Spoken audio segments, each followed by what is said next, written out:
Hello everyone, blender की नई class के साथ हाजिर हूँ। आज की क्लास में मैं आपको बताऊंगा सिलेक्शन टूल के बारे में और इसके अलावा हम पढ़ेंगे कि कैसे हम ऑब्जेक्ट्स को ऐड कर सकते हैं और डिलीट कर सकते हैं। आज की क्लास बहुत छोटी सी होने वाली है, इसलिए थोड़ा सा आपको रिव्यू में आउटलाइनर के बारे में भी दे दूंगा। लेकिन उससे पहले मैं आपको एक तस्वीर दिखाने लगा हूँ। 2 सेकंड इस तस्वीर को देखें और इसको समझने की कोशिश करें। लेफ्ट साइड पे जो आपको करैक्टर नज़र आ रहा है, इसमें इसके पास जो सीढ़ी है उसमें काफ़ी सारे स्टेप्स हैं, जबकि राइट साइड वाले करैक्टर के पास स्टेप थोड़े कम है लेकिन उनमें फासला बहुत ज़्यादा है। तो इसको यूँ समझ लें कि लेफ़्ट साइड वाला जो करैक्टर है ये वो है जो स्टेप बाय स्टेप बेसिक सीखता हुआ जा रहा है, ठीक है। जबकि जो राइट साइड वाला है ये वो लोग हैं जिन्होंने फटाफट ब्लेंडर इंस्टॉल किया और डोनट बनाना शुरू कर दिया।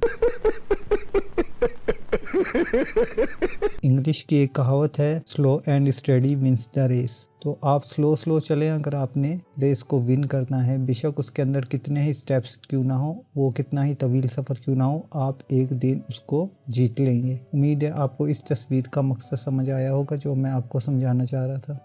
तो अब चलते हैं अपने कोर्स की तरफ। जी जनाब, तो आज की क्लास में हम ये सिलेक्शन टूल के बारे में पढ़ेंगे। अगर इस सिलेक्शन टूल के ऊपर आप अपना लेफ़्ट माउस का बटन दबा के रखें तो आपको यहाँ पे 4 टूल्स नज़र आ रहे हैं।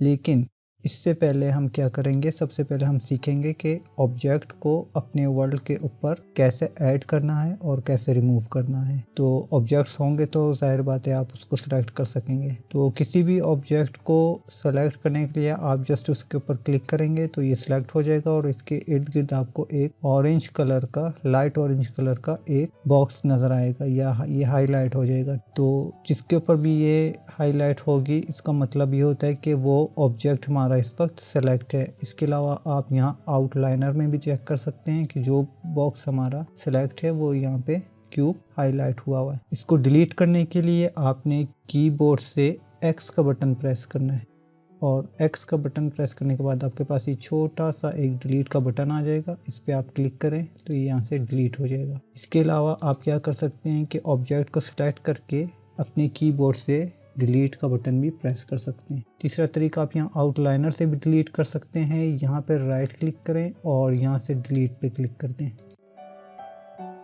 तो ये 3 तरीके हो गए। पहला तरीका X प्रेस करके डिलीट करना, दूसरा कीबोर्ड से और तीसरा यहाँ आउटलाइनर से। अब आप न्यू ऑब्जेक्ट को ऐड कैसे करते हैं, यहाँ ऊपर देखें जो 4 मेन्यू थे उनमें से एक मेन्यू है ये तीसरे नंबर का ऐड। इसके ऊपर जब आप क्लिक करेंगे तो यहाँ पे आपको बहुत सारी चीज़ें ऐड करने के लिए मिलेंगी। यहाँ जो सबसे ऊपर है ये मैश है।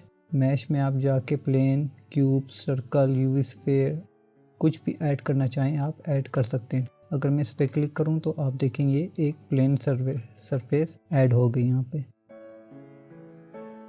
इसी तरह अगर मैं इसको डिलीट करना चाहूँ तो मैं इसको कैसे डिलीट करूँगा, इसको सेलेक्ट किया, X प्रेस किया, डिलीट किया, फिर ऐड में गया, मैश में गया, इस दफ़ा हम क्यूब ऐड करते हैं तो ये हमारा क्यूब आ गया। इसी तरह कोई भी ऑब्जेक्ट आप यहाँ से ऐड कर सकते हैं।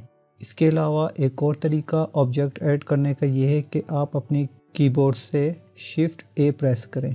शिफ्ट A, आपके पास सेम वही मेन्यू ओपन हो जाएगा जो आपका यहाँ पे ऐड पे ओपन हो रहा था, ठीक है। शिफ्ट A प्रेस करें, मैश में जाएं और क्यूब, X प्रेस करें, डिलीट करें, शिफ्ट A, जो आपका दिल चाहे आप यहाँ पे ऐड कर सकते हैं। ये बेसिक हैं, आप जो भी शेप बनाएंगे वो इन्हीं सब को यूज़ करके बना सकते हैं। आगे चल के जब हम मॉडलिंग शुरू करेंगे तो फिर आपको समझ आएगी आस्ता आस्ता कि आपने कौन सी शेप डिज़ाइन करने के लिए कौन सा ऑब्जेक्ट यूज़ करना है। और एक चीज़ और आप देखें, अगर इसके ऊपर मैं एक और ऑब्जेक्ट ऐड करूँ शिफ्ट A से, मैश, फॉर एग्जांपल मैं यहाँ से ले लेता हूँ मंकी, तो देखें कि वो भी यहीं पे ऐड हुआ है। उसकी वजह ये है कि हमारा जो भी नया ऑब्जेक्ट ऐड होता है वो वहाँ पे ऐड होता है जहाँ पे हमारा 3D कर्सर होता है। 3D कर्सर क्या भला है, ये जो आपको यहाँ पे ये एक छोटा सा सर्कल सा नज़र आ रहा है, जिस तरह ये नज़र आ रहा है, इसको हम कहते हैं 3D कर्सर। इसको हम आगे चल के डिटेल में पढ़ेंगे, ये बहुत ही इम्पोर्टेंट है, लेकिन इसकी समझ आपको उस वक्त तक नहीं आएगी जब तक आप एडिट मेन्यू ना पढ़ लें। तो आपको पता लग गया कि हमने ऑब्जेक्ट कैसे ऐड करना है और डिलीट कैसे करना है। अब हम चलते हैं अपने सिलेक्शन टूल की तरफ। सिलेक्शन टूल पे सबसे ऊपर पहले देखें तो ये ट्विक का ऑप्शन है जिसकी शॉर्टकट की W आपको साथ नज़र आ रही है। ये क्या करता है कि ये सिर्फ सेलेक्ट करता है, जिस जगह पे आप क्लिक करेंगे जिस ऑब्जेक्ट पे, ये उसको सिर्फ सेलेक्ट कर लेगा। आप इसको ऐसे ड्रैग करके माउस सिलेक्शन नहीं बना सकते। जिस ऑब्जेक्ट को सिलेक्ट करना है उसके ऊपर जस्ट आपने जाके क्लिक करना है, ठीक है। और इसके ऊपर दोबारा अगर आप माउस की होल्ड करके रखें तो दूसरा ऑप्शन है सिलेक्शन बॉक्स। सिलेक्शन बॉक्स क्या करता है कि आप माउस को ड्रैग करके अपने माउस की लेफ़्ट की होल्ड करके रखें, और जब माउस को ड्रैग करेंगे तो ये ऑब्जेक्ट्स, इसके अंदर जितने भी ऑब्जेक्ट्स आएंगे सिलेक्शन में, वो सब सिलेक्ट हो जाएंगे। ये देखें, बहुत ईजी है, कोई इतनी मुश्किल बात नहीं है। इसके साथ इसके नीचे एक और टूल है जो कि बहुत काम का है, जो एडिटिंग मोड में आपको ज़्यादा हेल्प करेगा। ये क्या है, ये आपके पास एक सर्कल सा बन के आ जाएगा आपके कर्सर के साथ, और इस कर्सर के अंदर जितने भी ऑब्जेक्ट आएंगे वो इसको सेलेक्ट कर लेगा। ये आगे जब हम एडिट मोड में काम करेंगे तो उस टाइम मैं आपको दोबारा से इसको बताऊंगा कि ये किस काम आ सकता है। इसके अलावा आप इसको एक और तरीके से भी एक्टिवेट कर सकते।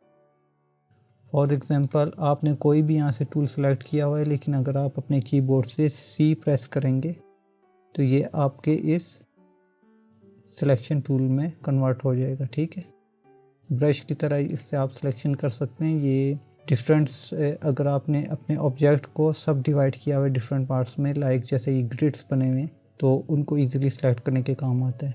ये आपको एडिट मोड में अच्छी तरह समझ आएगा, ठीक है। और इसको हटाने का तरीका ये है कि एक दफ़ा सेलेक्ट हो गया तो ये जब आप लेफ़्ट क्लिक करेंगे माउस का, ये हटेगा नहीं, इवन यहाँ से भी नहीं हटेगा ये। इसको हटाने के लिए आपको अपना माउस का राइट क्लिक करना पड़ेगा। और इसके अंदर जो तीसरा टूल है वो है हमारे पास जनाब लासो टूल। ये कोई इतना ख़ास टूल नहीं है। इसमें आप क्या कर सकते हैं कि आपके पास अगर एक से ज़्यादा ऑब्जेक्ट्स पड़े हुए हैं लाइक दिस, तो आप उनकी इस तरह से सिलेक्शन बना के उनको सेलेक्ट कर सकते हैं। लाइक अगर मैं लाइट लेना चाहूँ और इसको ना लेना चाहूँ यहाँ से, और इसको लेना चाहूँ, तो आप देखेंगे कैसे इसने इन दोनों को सेलेक्ट कर लिया और इसको बीच में से छोड़ दिया। तो सिलेक्शन टूल का काम यही था, छोटा सा। अब आपको मैं बताता हूँ थोड़ा सा इस आउटलाइनर के बारे में।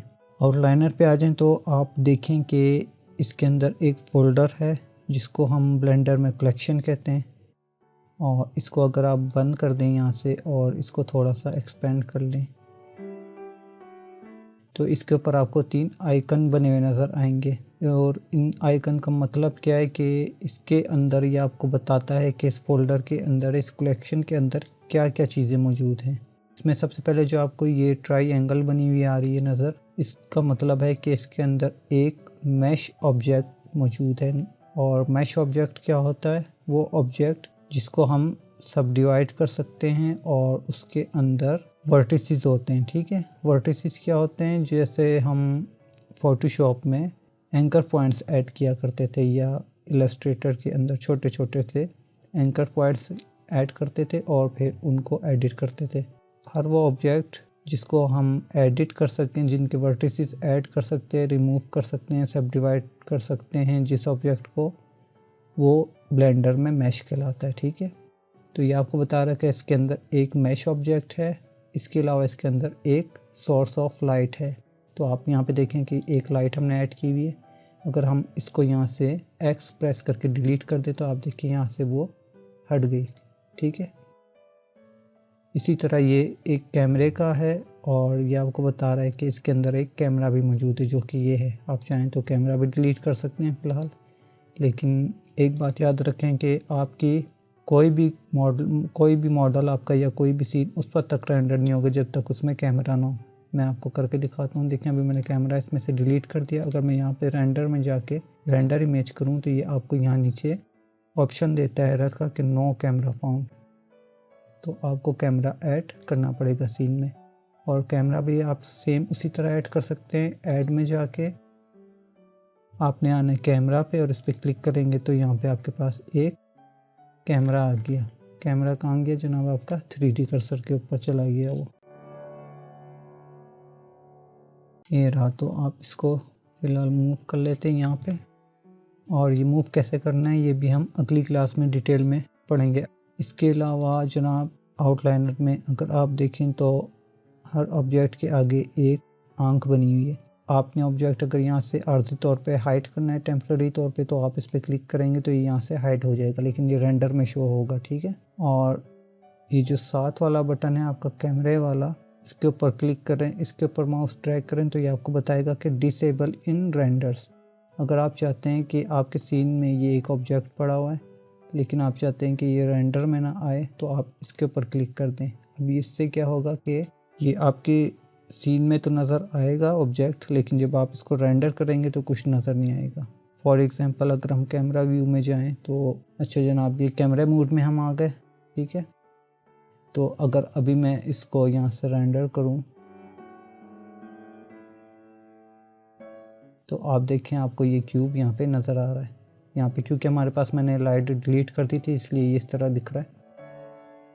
लेकिन अगर मैं इस क्यूब के आगे से ये कैमरे पे कांटा लगा दूं और अब अगर हम इसको रेंडर करें तो आप देखें आपको कुछ भी नहीं नज़र आ रहा, ठीक है। तो उम्मीद है आज की छोटी सी क्लास आपको समझ में आई होगी। तो कल की क्लास बहुत इम्पोर्टेंट है ट्रांसफॉर्मेशन वाली, वो लाजमी देखिएगा। मिलते हैं नेक्स्ट क्लास में।